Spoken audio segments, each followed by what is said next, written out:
సీతాపూర్ అనే ఊర్లో సోనం తన తల్లిదండ్రులతో కలిసి ఉండేది. సోనం తండ్రి సెక్యూరిటీ గార్డుగా పనిచేస్తూ ఉండేవారు. సాయంత్రం సోనా వాళ్ళ నాన్న సైకిల్ మీద సంచితో వస్తే అప్పుడు సోనం పరిగెత్తుకుంటూ వెళ్లి ఆ సైకిల్ మీద నుంచి సంచిని తీసుకునేది. నాన్నా, ఈరోజు ఏం తీసుకొచ్చా? నువ్వు ఇంత పెద్దదానివైపోయావు, కానీ ఇవాళ కూడా సంచిలో ఏమైనా ఉందా అని చెక్ చేస్తావు. ఇవాళ నేను శనగపిండి లడ్డూలు తీసుకొని వచ్చాను. లడ్డూ తర్వాత తిందువుగాని ముందా గిన్నెలన్నీ కడిగేయ్. కడుగుతానులే అమ్మా, నువ్వెప్పుడు పనులు చెప్తూనే ఉంటావు. సోనం తన తండ్రితో కలిసి పొద్దున్నే పార్కులోకి వాకింగ్కి వెళ్లేది. తల్లి, ఈ ప్రశ్న నేను నిన్ను అడగాలి. అసలు నువ్వు పెద్దయ్యాక ఏమవుదాం అనుకుంటున్నావు? ఇక నువ్వు సమాధానం చెప్పాలి. నాన్న, నాకు నా కెరియర్ గురించి చాలా కన్ఫ్యూజన్గా ఉంది. అమ్మా, కెరియర్ గురించి చాలా మంది విద్యార్థులకి కన్ఫ్యూషన్గానే ఉంటుంది. కానీ మెల్లమెల్లగా నీకు నీ గమ్యం గురించి ఖచ్చితంగా తెలిసిపోతుంది. అదే సమయంలో ప్రపంచంలో ప్లేగు వ్యాధి అనే రోగం వస్తుంది. ఊళ్ళో వాళ్ళందరూ ఏ భయమూ లేకుండా తమ పనులు చేసుకుంటూ ఉంటారు. సోనం తండ్రి డ్యూటీ చేయడానికి పట్నం వెళ్లేవాడు. దురదృష్టం వల్ల అతనికి ప్లేగు రోగం వస్తుంది. ప్రభుత్వం తరపున ఒక వ్యక్తి సోనం వాళ్ళ ఇంటికి వచ్చి ఇలా అంటాడు. మిస్టర్ రాధేశ్యామ్ వాళ్ళ ఇల్లిదేనా? అవును. మీ భర్తకి ప్లేగ్ అనారోగ్యం వచ్చింది, ఆస్పత్రిలో ఉన్నారు. ఎవరూ అతన్ని కలవడానికి వీల్లేదు. ఊరంతా కఠినంగా లాక్డౌన్ చేసేస్తారు. అసలు ఎవ్వరికీ ఇంట్లో నుండి బయటికి వెళ్లే అనుమతి ఉండదు. అమ్మా, నాన్నగారింటికి ఎప్పుడు వస్తారు? త్వరలోనే వస్తారమ్మా. ఒకరోజు ప్రభుత్వ ఉద్యోగి సోనం తండ్రి సైకిల్ని ఇవ్వడానికి ఇంటికి వస్తాడు. మీకు చెప్పాలంటే చాలా బాధగా ఉంది. రాధేశ్యామ్ గారు ఈ లోకాన్ని వదిలి వెళ్ళిపోయారు. ఇది ఆయన సైకిల్, ఇంకా సంచి. సోనం తన తండ్రి సైకిల్ని చూసి బాగా ఏడుస్తుంది. సోనం కుటుంబం కష్టాలు అక్కడే ఆగిపోలేదు. ఆ మహమ్మారి పెరిగి పెరిగి ఊరిదాకా చేరుకుంటుంది. అందువల్లే ప్రభుత్వం వాళ్ల ఊరు ఖాళీ చేయమని చెప్తుంది. ఆ ఊర్లో వాళ్ళని క్యాంపులకు పంపించేస్తారు. అమ్మా, మనం ఇంటికి ఎప్పుడు చేరుకుంటాం? ధైర్యంగా ఉండు తల్లి. చీకటి బాగా పెరిగిపోయినప్పుడు మనం తెలుసుకోవాలి ఇక సూర్యోదయం త్వరలోనే అయిపోతుంది అని. 6 నెలల తరువాత సోనం ఇంకా వాళ్ళమ్మ ఇంటికి తిరిగి చేరుకుంటారు. అమ్మా, నేను నిర్ణయం తీసుకున్నాను. నేను ఒక ప్రభుత్వ ఆఫీసర్గా అవుతాను. 12వ తరగతి పూర్తి అయిన తరువాత సోనం డిగ్రీ చదవడానికి పట్నం వెళుతుంది. తను డిగ్రీ చదువుతూ ఉండగా తను ఒక సబ్ ఇన్స్పెక్టర్ పరీక్షలకు కూడా తయారవుతుంది. డిగ్రీ పూర్తి అవగానే సోనం ఐఏఎస్ పరీక్ష రాస్తుంది. ఫిజికల్ టెస్ట్లో తను పాస్ అయిపోతుంది, కానీ రాత పరీక్షల్లో ఫెయిల్ అయిపోతుంది. సోనం తన తల్లికి ఫోన్ చేసి ఇలా చెప్తుంది. అమ్మా, నేను రాత పరీక్షల్లో ఫెయిల్ అయిపోయాను. అమ్మా, గెలుపుకి ఉన్న ప్రాధాన్యత కేవలం ఓటమిని రుచి చూసిన వాళ్లకి బాగా తెలుస్తుంది. నువ్వు నీ చదువు ఆపేయొద్దు.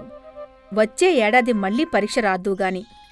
సోనం మరో ఏడాది బాగా చదువుకున్న తర్వాత మళ్లీ పరీక్ష రాస్తుంది. ఇక ఈసారి ఫిజికల్గా ఇంకా రాత పరీక్ష రెండూ పాస్ అయిపోతుంది.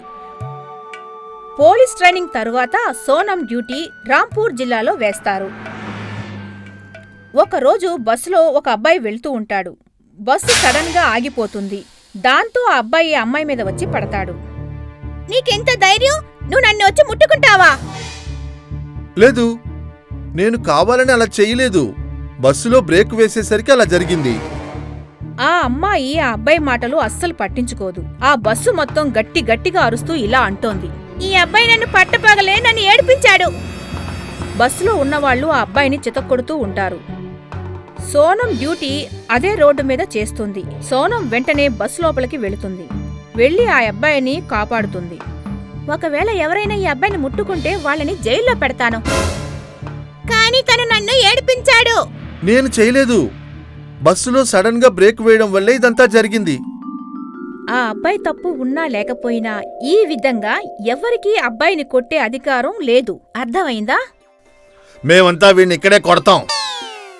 ఎవరికైనా ధైర్యం ఉంటే ముందుకు రండి. సీసీటీవీ కెమెరా రిపోర్ట్ తీస్తారు. ఆ అబ్బాయి నిర్దోషి అని తేలుతుంది.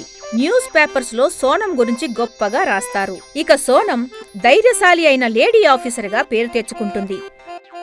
కొన్నాళ్ల తరువాత లోకంలో కోవిడ్-20 అనే మహమ్మారి వచ్చేస్తుంది. ఆ వైరస్ ఊపిరి ద్వారా అందరికీ అంటుకుంటోంది. దేశం అంతటా లాక్డౌన్ చేసేస్తారు. ఇక ఎవరికీ ఇంటి నుండి బయటికి వెళ్లే అనుమతి ఉండదు. అలాంటి లాక్డౌన్. మేడం మేడం ప్లీజ్ నాకు హెల్ప్ చేయండి. మా అక్క కడుపుతో ఉంది. తనకి డెలివరీ అయ్యేలా ఉంది. ఇంట్లో ఎవరూ లేరు. సోనం వెంటనే ఆ అమ్మాయితో కలిసి వెళ్లి ఆ అక్కని హాస్పిటల్లో అడ్మిట్ చేస్తుంది. హాస్పిటల్ నుండి తిరిగి వస్తూ ఉండగా సోనం చూసేసరికి కొంతమంది వ్యక్తులు ఒక ఆవిడ వెనక కర్రలతో వెంటాడుతున్నారు. ఎరే, ఏంటి మీరంతా ఏం చేస్తున్నారు? నాకు వైరస్ లేదు. సోనం ఆవిడ్ని ఆసుపత్రికి తీసుకువెళ్తుంది. ఆవిడికి అక్కడ పరీక్షలు చేయిస్తుంది. ఈవిడికి వైరస్ లేదు. సోనం ఆవిడ్ని ఇంటి దగ్గరికి దిగబెట్టడానికి వెళ్తుంది. ఈమెకి వైరస్ లేదు. ఒకవేళ ఎవరికైనా వైరస్ లక్షణాలు ఉంటే అయినా సరే వాళ్ళని కొట్టే అధికారం ఎవ్వరికీ లేదు. లాక్డౌన్ అయిన తరువాత సోనంకి ప్రభుత్వం వాళ్ళు బెస్ట్ పోలీస్ ఆఫీసర్ అవార్డు అందుతుంది. నాకు నిన్ను చూస్తుంటే గర్వంగా ఉందమ్మా. ఈవేళ నేను ఈ మహమ్మారి వచ్చినప్పుడు నా డ్యూటీని సక్రమంగా చేయగలిగాను.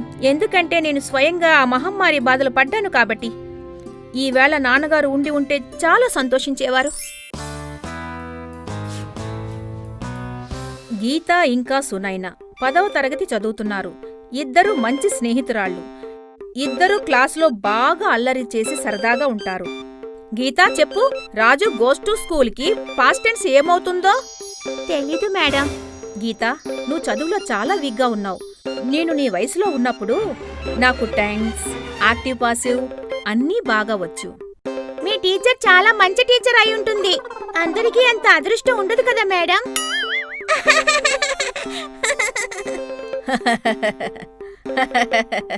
సునైనా, నువ్వు చెప్పు, లిటిల్ విమెన్స్ రైటర్ ఎవరు? తెలీదు మేడం. చదువు మీద ధ్యాస పెడితే కదా మీకు తెలిసేది. మీకు తెలుసా మేడం రాహుల్, ఆకాష్ ఇంకా సోని ఎవరో అని? నాకేం తెలుసు? కూతురు మీద ధ్యాస పెడితే కదా మీకు తెలిసేది. గీతా ఇంకా సునైనా, మీరిద్దరు క్లాస్లోంచి బయటకు వెళ్ళండి. గీతా తండ్రి పోలీస్ ఆఫీసర్, ఇక సునైనా తండ్రి ఒక డాక్టర్. నాన్న, వచ్చే నెలలో మీకు ముదారాబాద్లో డ్యూటీ అయిపోతే తిరగడానికి సిమ్లా వెళ్దామా? అలాగే అమ్మా. గీత వెంటనే ఈ విషయాన్ని ఫోన్ చేసి సునైనాకి చెప్తుంది. సునైనా, మా ఫ్యామిలీ వచ్చే నెల షిమ్లా తిరగడానికి వెళ్తున్నాం. నువ్వు కూడా మీ నాన్నని అడుగు, అప్పుడు మనం అందరం కలిసే వెళ్ళొచ్చు. నాన్న, నా ఫ్రెండ్ గీత తన ఫ్యామిలీతో కలిసి సిమ్లా తిరగడానికి వెళ్తోంది. మనం కూడా వాళ్ళతో వెళ్దామా? మీరు వచ్చే నెల హాస్పిటల్కి సెలవు పెట్టొచ్చుగా. అలాగే తల్లి. మరుసటి రోజు గీత సునైనలు బస్టాప్లో కలుస్తారు. మనం హాయిగా సిమ్లాలో బాగా సరదాలు చేయొచ్చు. గీత ఇంకా సునైనా చాలా సేపటిదాకా బస్ కోసం ఎదురు చూస్తూ ఉంటారు. కాని స్కూల్ బస్ మాత్రం రాదు. గీత, 8 అయిపోతోంది, ఇంకా బస్ రాలేదేంటి? అప్పుడే బస్ డ్రైవర్ ఖాళీ బస్ తీసుకుని వస్తాడు. పిల్లలు, ఏదో వైరస్ వచ్చిందట, స్కూల్ మూసేశారు. రేపటి నుంచి దేశమంతా లాక్డౌనే. సునైనా, ఈ రోజు నుండి మనం సరదాగా ఉండడానికి కుదరదు. ఇద్దరూ చాలా బాధపడుతూ తమ ఇంటికి వెళ్లిపోతారు. గీత ఇంటికి చేరగానే తన తల్లి ఇలా అడుగుతుంది. అమ్మా, నాన్న ఎక్కడికి వెళ్లారు? గీత, మీ నాన్నకి ఫోన్ వచ్చింది. ఆయన మురాదాబాద్ వెళ్లారు. మరిప్పుడు మన సిమ్లా ట్రిప్ గురించి ఏమంటారు? ఎన్ని రోజుల తర్వాత ఇంటికి వస్తారు? అటు సునైనా ఇంటికి చేరుకునేసరికి వాళ్ళ నాన్న కూడా హాస్పిటల్కి బయలుదేరడానికి సిద్ధంగా ఉంటారు. నాన్న, సాయంత్రం త్వరగా రండి, బ్యాడ్మింటన్ ఆడదాం. అలాగేనమ్మా. సునైనా రాత్రి వరకు తన తండ్రి కోసం ఎదురుచూస్తూ ఉంటుంది. కాని వాళ్ళ నాన్న ఎంతసేపైనా ఇంటికి రారు. నాన్న ఇంటికి రాలేదేంటి? నేను ఇప్పుడే నాన్నకి ఫోన్ చేస్తాను. సునైనా వాళ్ళ నాన్నకి ఫోన్ చేస్తుంది. నాన్న, మీరు ఎన్ని గంటలకి ఇంటికొస్తారు? సునైనా, ఇవాళ రాలేనమ్మా. హాస్పిటల్లో చాలా మంది పేషెంట్లు ఉన్నారు. ఉన్నట్టుండి చాలా వైరస్ కేసులు వస్తున్నాయి. మరో మాట విను, ఇంటి నుండి బయటికి వెళ్ళకు. అటు గీత వాళ్ళ నాన్న రోడ్డు మీద వెళ్లే వాళ్ళకి బోధపరుస్తున్నారు. బాబూ, ఇంటి నుండి బయటికి రాకండి. నేను మా అమ్మకి మందులు తీసుకుని వెళ్ళాలి. సరే, మెడికల్ షాప్లో మీకొక మాస్క్ కూడా కొనుక్కోండి. అలాగే మాస్క్ లేకుండా అటూ ఇటూ వెళ్ళకండి. గీత వాళ్ళ నాన్నకి అప్పుడొక ఫోన్ వస్తుంది. అతను దీన్పూర్ వీధుల్లో 4 వ్యక్తుల్ని పట్టుకోవడానికి వెళ్లాలని. ప్రభుత్వానికి వాళ్లలో వైరస్ ఉందని అనుమానంగా ఉంది. గీతా నాన్నగారు తన టీంతో కలిసి ఆ 4 పట్టుకోవడానికి దీన్పూర్ వీధికి చేరుకుంటారు. కానీ ఆ వీధిలో వాళ్లు పోలీసుల మీద రాళ్లతో దాడి చేస్తారు. గీతా వాళ్ళ నాన్నగారికి తలకి గాయమైపోతుంది. నాన్న, మీరెప్పుడొస్తారు నాన్న? ఏడవద్దు గీత, నేను త్వరలోనే నయమవగానే ఇంటికి వచ్చేస్తా. ఒకరోజు సునైనా గీతకి ఫోన్ చేస్తుంది. గీత, నీకు తెలుసా, ఆ బస్ డ్రైవర్ అన్న ఉండేవాడు కదా, అతనే కదా మనకి లాక్డౌన్ గురించి చెప్పింది. స్కూల్కి సెలవులను కూడా చెప్పింది ఆయనేగా. అతను కరోనా వల్ల చనిపోయాడు. రాకేష్ నాకు దీనికోసమే మెసేజ్ చేసి చెప్పాడు. అలాగే మన క్లాసులో గౌరవ్ కూడా బాలేదు. క్లాసులో వాళ్ళందరూ గౌరవ్ కోసమే డబ్బులు పోగు చేస్తున్నారు. నేను నీకు కూడా నెంబర్ పంపుతాను, నువ్వు కూడా కాస్త డబ్బులు పంపు. ఏమంటావ్? అలాగే సునైనా, నేను తప్పకుండా డబ్బులు పంపిస్తాను. సునైనా వాళ్ళ నాన్న రాత్రి పగలు వైరస్ రోగులను నయం చేసే పనిలో ఉండిపోతారు. ఒకరోజు సునైనా వాళ్ళ నాన్నకి దగ్గు మొదలవుతుంది. ఒకవేళ రోగులను చూసి నాకు కూడా వైరస్ అంటుకుందో ఏంటో. సునైనా వాళ్ళ నాన్న కూడా తనకి టెస్టులు చేయించుకుంటారు. కానీ రిపోర్ట్ నెగటివ్ అని వస్తుంది. ఒకరోజు సునైనా తన తండ్రికి ఫోన్ చేస్తుంది. నాన్న, మన ఇంటికి చిన్న అతిథి రాబోతున్నాడు. అమ్మ కడుపుతో ఉంది. నాన్న ప్లీజ్ ఒకసారి ఇంటికి రండి నాన్న. సునైనా వాళ్ళ నాన్న తన కుటుంబాన్ని కలవడానికి వెళ్తారు. కాని ఇంట్లోకి మాత్రం రారు. రోడ్డుకి అటువైపు నిలబడి హలో హాయ్ అని చెప్పి తిరిగి వెళ్ళిపోతారు. సునైనా కళ్ళలో నీళ్లు పెట్టుకుని తన తండ్రికి బాయ్ బాయ్ చెప్తుంది. వైరస్ భయం ఉన్నప్పటికీ సునైనా వాళ్ళ నాన్న అందరికీ ధైర్యం చెప్తూనే ఉంటారు. అటు పోలీసులు తక్కువగా ఉండటం వల్ల గీతా వాళ్ళ నాన్న తల మీద కట్టుకుని కూడా తను డ్యూటీ చేస్తూ ఉంటారు.